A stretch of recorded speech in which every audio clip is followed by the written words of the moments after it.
사도행전을 가지고 주일날 강대상을 시작을 한 것이 2019년 6월 달입니다. 오늘이 마지막 사도행전 강의 시간인데 횟수로 5년 걸렸습니다. 어느 목사님이 그 교회에 부임을 하셔서 첫 번 부임 설교 본문이 사도행전 1장 1절이었어요. 그래서 이제 그분이 13년 6개월 정도 그 교회에서 목회 사역을 하셨는데 마지막 은퇴할 때의 본문이 사도행전 28장 30절에서 31절이었습니다. 여러분, 오늘 제가 은퇴하는 건 아닙니다. 그러니까 오늘 그 설교를 하고 목사님은 그 교회에서 은퇴를 하셨습니다. 우리 사도행전 28장 30절을 보시면 사도 바울이 로마에서 2년 동안 머무르는데 그 장소도 성경이 밝히고 있습니다. 자기 셋집이었습니다. 셋집이라고 하는 것은 렌트하우스예요. 본인이 돈을 내고 집을 얻어서 거기서 이제 2년 동안 거기서 머무르고 있는데, 지금 바울이 로마에 간 이유는요, 다른 이유가 아닙니다. 황제의 재판을 받기 위해서. 그러면 왜 2년 동안 재판이 연기되고 재판이 이루어지지 않았을까? 여러분, 재판을 진행을 하려면 피고와 원고가 함께 있어야 되잖아요. 그럼 피고는 누군가? 바울입니다. 원고는 누군가? 유대의 사내들인 공의원들입니다. 그러면 그 원고들이 와서 피고인 바울에 대한 죄목을 성제 앞에서 쭉 해야 되는데, 이 유대 사내들인 공의원 멤버들이 로마에 오지 않은 거예요. 왜? 불리하니까. 그래서 2년 동안 재판이 이루어지지 않고 바울이 로마 지역에 2년 동안 거기서 머무르게 됩니다. 머물면서 바울이 뭘 했는가? 자기를 찾아오는 사람들을 환영을 합니다. 그 다음 마지막 절에 그 자기를 방문해 온 사람들에게 두 가지의 복음의 메시지를 전합니다. 첫째로 하나님 나라를 전파합니다. 그 하나님 나라라고 하는 것을 두 글자로 천국입니다. 천국을 전파한 거예요. 여러분, 사도 바울의 메시지 가운데 가장 중요한 그의 메시지의 토픽이 무엇이었는가? 천국이었습니다. 그것은 예수님도 마찬가지예요. 예수님이 가장 먼저 전하신 메시지의 첫 번째 토픽이 회개하라. 뭐가 가까이 왔다?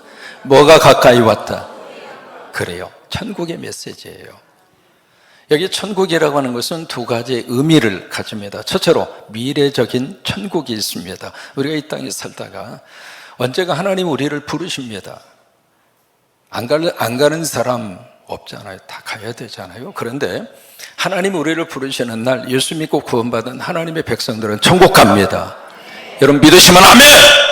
여러분, 그것 때문에 신앙생활하는 거예요. 왜요? 천국 갈 수 있는 길이 오직 예수 그리스도 외에는 없으니까. 그것이 바로 미래적인 천국입니다. 두 번째로, 천국은 현재적인 천국의 의미성을 갖습니다. 미래적인 천국으로 끝나지 않고 이 다음에 죽은 다음에 가는 천국, 그것을 우리가 믿고 살고 있지만은 지금 이 땅에서 바로 여기에서 이 현장에서 우리는 어떻게 사는가? 천국을 땡겨서 누리고 삽니다. 그것을 잘 고백하고 있는 찬송이 초막이나 천국이나 내 주 예수 모신 곳이 그 어디나 하늘나라. 예수님이 있는 곳이 천국이에요. 환경의 여부에 의해서 천국이 판가름 나는 것이 아니라 주님이 함께하면 어느 곳이든지 거기가 천국이에요. 주님과 함께 살면 우리의 가정이 천국이고, 주님과 함께 살면 여기가 천국이고, 주님과 함께 신앙생활하면 여기가 천국이고, 주님과 함께하면 군산이 천국이고, 아멘이죠. 그러니까 바울은 자기를 찾아오는 사람들에게 바로 프로클라메이션, 킹덤 오브 갓, 하나님의 나라를 그들에게 프로클라임, 그들에게 전파한 거예요. 두 번째로 그들에게 무엇을 전했는가? 주 예수 그리스도에 관한 것을 가르쳤습니다. 그것이 바로 무엇인가? 복음이에요. 복음의 가장 중요한 두 가지의 메시지가 복음 속에 들어가 있습니다. 복음이라고 하는 것은 바로 굿뉴스, 좋은 소식이거든요. 좋은 소식이 바로 뭐가 좋은 소식인가? 예수가 주님이다. 이게 복음이에요. 그래서 예수님 모시고 살면 예수님이 내 인생의 주인이 되십니다. 우리는 마귀 사탄의 종이 돼서 끌려가지 않습니다. 왜요? 예수님이 내 주인이니까. 그래서 주 예수, 이것이 바로 복음의 첫 번째 내용의 두 번째, 그 예수가 그리스도라고 하는 거. 그리스도라고 하는 말의 뜻은 메시아라고 하는 뜻이거든요. 그래서 메시아 되시는 예수님이 내 죄를 위해서 십자가 지시고 그리고 나를 위해서 부활하시고, 이 내용을 지금 사도 바울이 거기 오는 사람들에게 끊임없이 전파하고 끊임없이 그들에게 가르쳤습니다. 그리고 사도행전이 끝납니다. 오늘 이 두 구절을 우리가 묵상을 하면서 오늘 이 말씀 속에 하나님이 어떤 메시지를 우리에게 담아 주시고 있을까? 세 가지 메시지를 우리에게 담아 주시고 있습니다. 첫째로 이 사도 바울이 자기의 상황과 현실을 들여다보는 사도 바울의 관점이에요. 그 다음에 두 번째로 이 사도행전 28장 31절의 말씀을 우리들이 보면서 어떤 생각이 드느냐면 바로 결론을 내리긴 내리는데 어떤 결론을 내리고 있는가? 열린 결론입니다. 그리고 세 번째로 사도행전의 이 역사는 사도행전 28장 31절로 끝나는 것인가? 어덜쩡하게 끝나고 있는 이 사도행전의 역사가 과연 그것으로 끝나는 것인가? 그렇다면 사도행전 29장의 역사는 과연 어떻게 되는 것인가? 이 세 가지의 내용을 가지고 오늘 본문의 말씀 속에서 우리가 은혜를 받을 수 있습니다. 첫째로 우리가 살펴볼 수 있는 것이 바로 사도 바울의 관점이에요. 관점이라고 하는 것은 영어로 view point입니다. 어느 시각으로 보느냐 그거예요. 이 관점을 다른 말로 말하면 안경이라고 볼 수 있거든요. 사람은 자기가 안경을 쓰고 있는 대로 세상이 그렇게 보여요. 빨간 안경을 쓰면 세상이 어떻게 보여요? 빨갛게 보입니다. 그러면 세상이 다 빨간가요? 내가 빨간 안경을 썼으니까. 내가 검정 안경을 쓰면 온 세상이 검게 보입니다. 세상이 검에서 검정으로 보이는 게 아닙니다. 내 안경이 검정색이니까. 내가 지금 보고 있는 세상은요, 세상 있는 모습 그대로 보는 게 아닙니다. 내 관점에 따라서, 내 시각에 따라서 세상이 그렇게 보이는 거예요. 그러니까 우리들이 어떤 관점과 시각을 가지고 사느냐, 이게 우리 인생에 있어서 너무 귀중하다고 하는 거예요. 빌립보서 1장 12절에 보시면 사도 바울이 빌립보 성도들에게 그렇게 말씀을 합니다. 형제들아. 이 형제들아 이 말은 영어로 brothers and sisters입니다. 모든 성도들아, 당신들이 뭔가 알기를 원한다. 그러니까 알기를 원하는 게 무엇일까? 내가 당한 일. 그러니까 내가 당한 일이 과연 무엇일까? 영어로는 그렇게 되어 있습니다. What has happened to me? 나에게 일어난 일. 그러니까 바울에게 무슨 일이 일어났을까? 이게요, 사도행전 21장부터 그 내용을 한마디로 저희다 압축한 겁니다. 에베소 지역을 떠날 때 에베소 장로들이 눈물로 사도 바울을 보냅니다. 그러면서 이게 쭉 예루살렘 지역으로 들어오게 되는데 두로라고 하는 지역에 잠시 머물잖아요. 근데 두로에 있는 제자들이 사도 바울을 꽉 붙잡고 성령의 감동으로 바울을 붙잡고 가지 말라고, 예루살렘 가면 큰일 난다고. 본인들 생각이 아닙니다. 성령의 감동으로 그렇게 사도 바울을 만류를 합니다. 근데 그 만류를 거부하고 바울이 예루살렘으로 들어옵니다.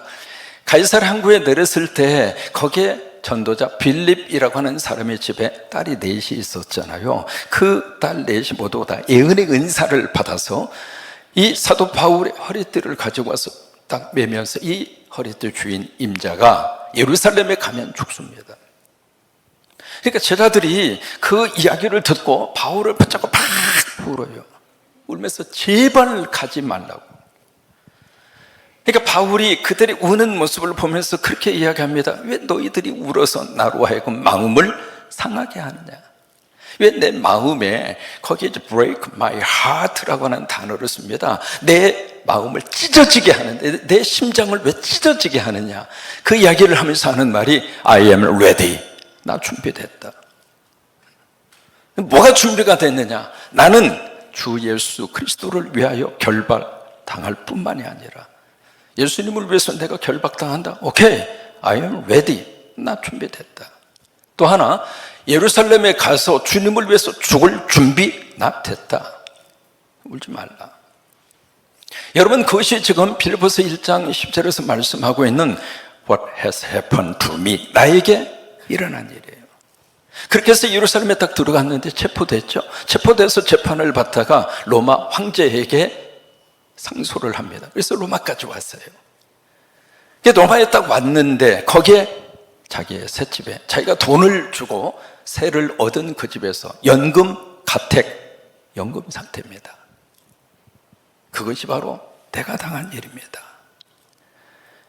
더 이상 복음을 전할 수 없을 정도로 완전히 제한을 받고, 물론 자유가 좀 주어졌습니다만은 그런 상태 속에 지금 모든 것들이 다 차단이 되어져 있잖아요. 그런데 사도 바울은 여기서 내가 당한 일, 나에게 일어난 그 일이 뭐라고 말씀을 하고 있는가? 빌립보서 1장 10절에 보시면 도리어 뭐가 됐어요? 복음의 진전이 됐다 이 말이에요. 바울은 자신이 당하고 있는 환경과 처지를 다른 관점으로 들여다봤습니다. 이것이 복음의 끝이 아니라 내가 구속이 되고 억압이 돼서 더 이상 복음 전하지 못함으로 복음이 끝난 것이 아니라 오히려 이 일이 복음의 진전이 이루어질 것이다. 복음의 거룩한 역사의 촉매자가 될 것이다. 그러면서 자신의 그 연금 상태를 복음 전하는 기회로 바울은 자신의 환경을 들여다봅니다. 오늘 우리에게 이 바울이 가졌던 영적인 관점, 그 영혼은 우리들에게도 있게 되기를 주의 이름으로 축원합니다. 사람은 똑같은 사건과 일을 보더라도 어느 시각으로 보느냐, 어떤 관점으로 보느냐에 따라서 해석이 달라집니다. 어린 어머님이 딸이 미국에 시집가서 살고 있는데 딸이 비행기표를 보내서 미국으로 왔어요. 여러분, 딸 가지면 비행기 탑니다. 그런 경우 참 많이 봤습니다. 비행기 타고 미국에 딱 오셨는데 아침에 딱 일어나보니까 따가닥따가닥 소리가 나서 뭔가 싶어서 봤더니 세상에 사위가 그 아침에 일어나서 자기 딸은 침대에서 자빠져 자고, 사위가 아침에 막 부엌에서 분주하게 막 움직이더니 식탁에 그렇게 딱 차렸는데 보니까 세상에 자기 딸 먹으라고 아침 식탁을 차려준 거예요.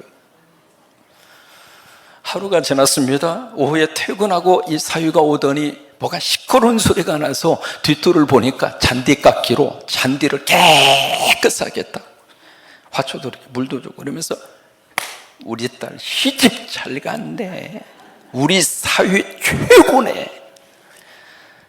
한국으로 왔습니다. 그리고 자기 아들네 집에 갔습니다. 아침에 시끄러운 소리가 납니다. 부엌에 누가 어른거려요? 아들내미가. 며느리는 침상에서 주무시고 아들은 부엌에서 따그닥거리고. 그 순간 열받았습니다.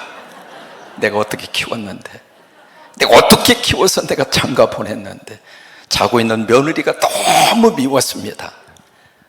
똑같은 상황인데 딸의 시각으로 보느냐, 아들의 시각으로 보느냐, 그런 거예요. 토미 테니라고 하는 미국의 유명한 기독교의 베스트셀러 작가가 있습니다. 저분이 쓴 책 가운데 유명한 책이 다윗의 장막입니다. 그리고 하나님의 갈망. 여러분, 두 권의 책은 여러분 꼭 사서 읽으세요. 정말 여러분들이 신앙생활에 필요한 책입니다. 그 중에 하나가 하나님의 관점이에요. 저 하나님의 관점이라고 하는 것을 영어로 그렇게 표현하십니다. God's eye, God's, 하나님의 eye, 눈이란 말이죠.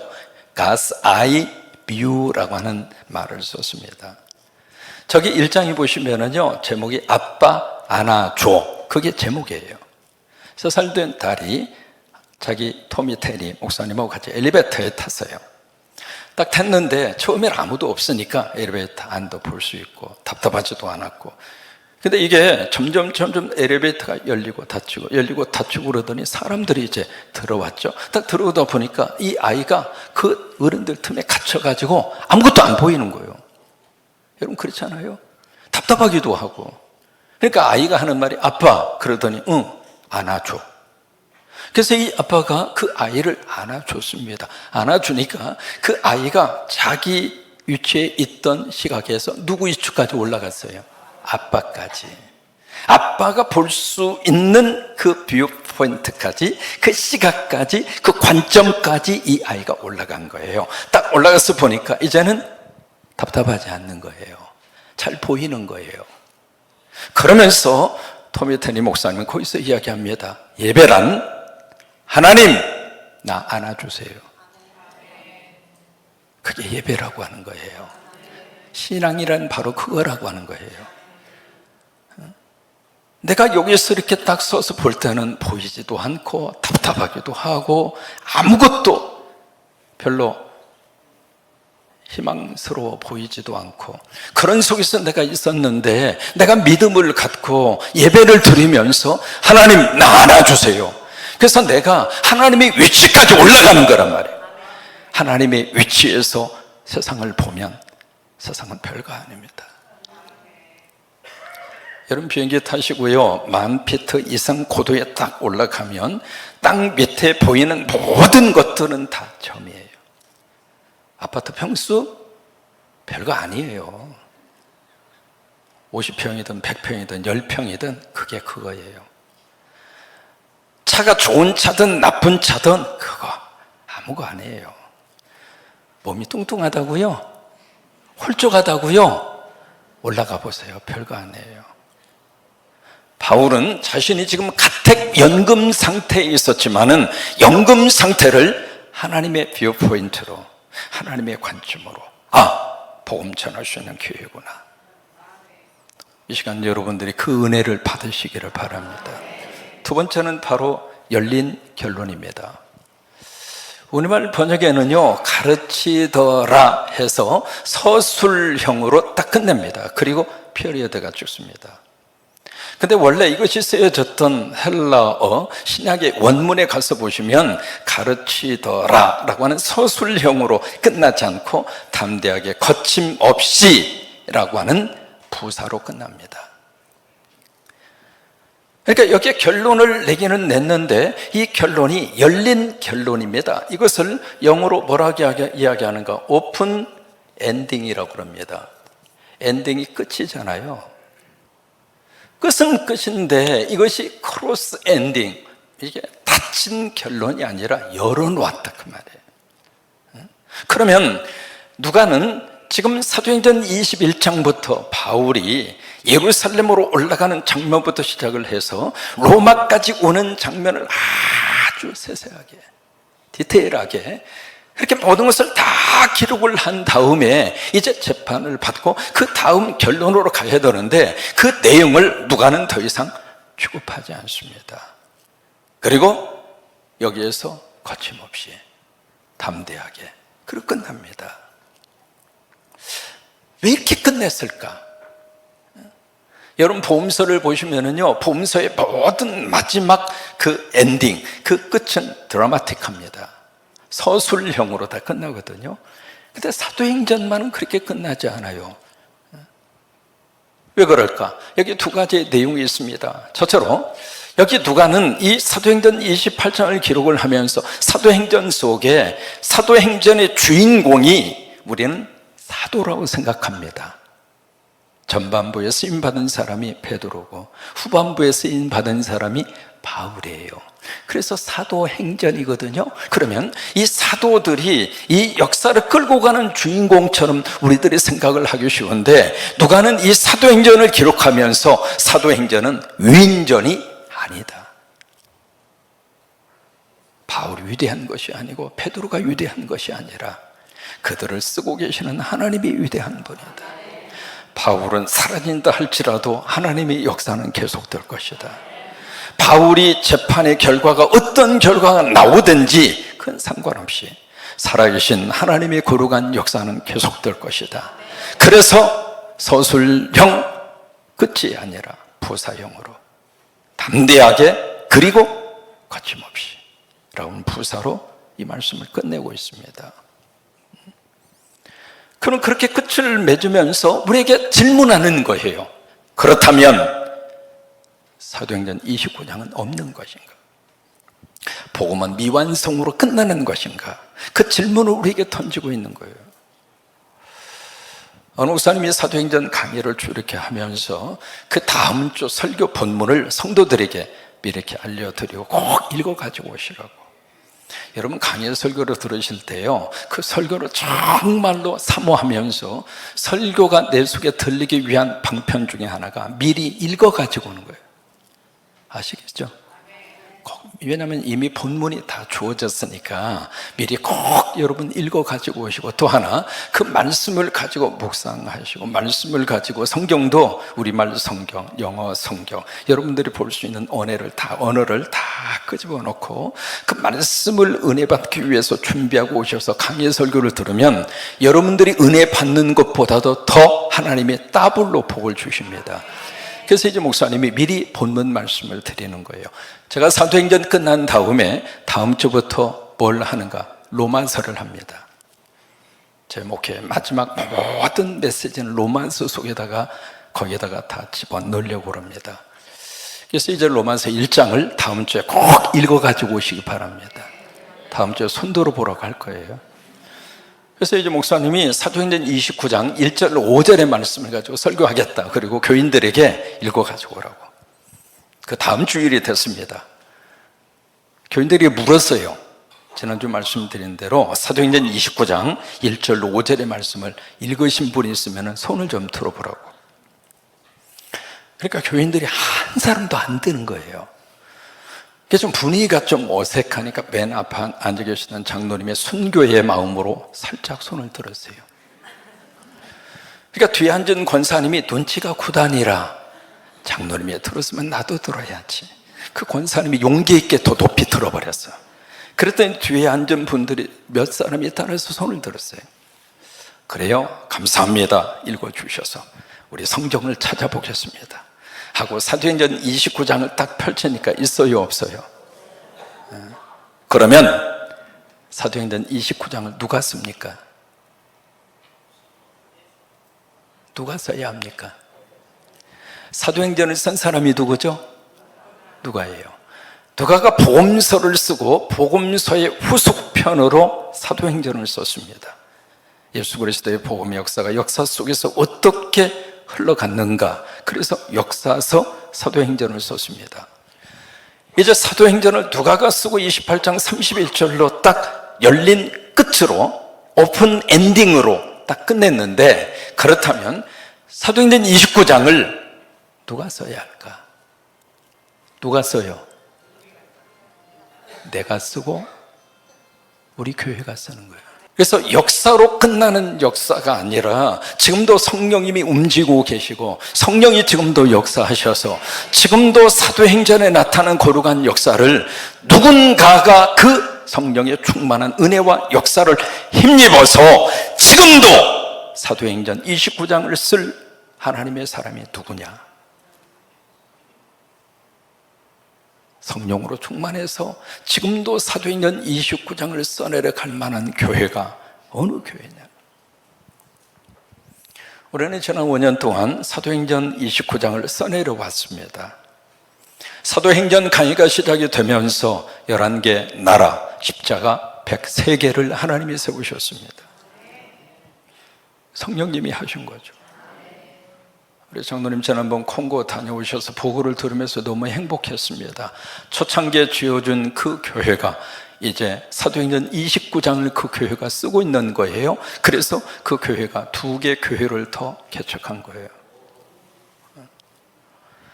103개 산림교회가 저마다 사도행전 29장을 쓰고 있습니다. 그래서 성광교회가 사도행전 29장을 계속 써내려 가시기를, 계속 써내려 가시기를 주의 이름으로 축원합니다. 여러분들이 사도행전 29장을 쓰십시오. 왜요? 성령님은 지금도 역사하십니다. 성령님은 지금도 여러분들을 쓰십니다.